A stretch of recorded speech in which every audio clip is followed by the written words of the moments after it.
اسلامی معلومات۔ اسلام کا مطلب عربی میں اطاعت اور فرما برداری کے ہیں۔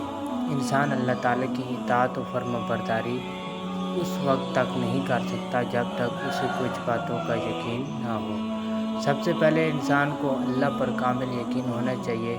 اسی طرح اللہ کی رضامندی کا معلوم ہونا کہ وہ کیا پسند کرتا ہے اور کیا پسند نہیں کرتا۔ اطاعت کے لیے ایمان کا ہونا ضروری ہے، جس میں سب سے پہلا توحید اللہ پر ایمان لانا ہے۔ توحید اللہ پر ایمان۔ اللہ اس ذات خدا تعالیٰ کا نام ہے جو واجب الوجود ہے اور تمام صفات کمالیہ اس میں موجود ہیں۔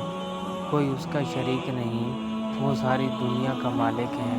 وہ کبھی نہیں مرتا۔ وہ زندہ ہے، سننے والا اور دیکھنے والا ہے۔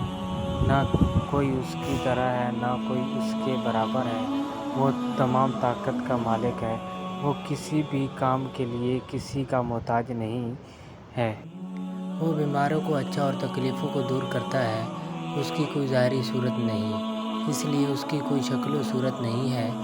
اسے کسی چیز کی ضرورت نہیں ہے۔ وہ سب کی ضرورتوں کو پورا کرنے والا ہے۔ اس کے سوا کوئی عبادت کے لائق نہیں۔ اللہ ماں باپ، بیٹا بیٹی سب سے پاک ہے۔ اس کا کسی سے ناتا رشتہ نہیں ہے۔ اس نے اپنی مخلوق کے لیے پیغمبر بھیجے تاکہ وہ لوگوں کو سچا راستہ بتائیں۔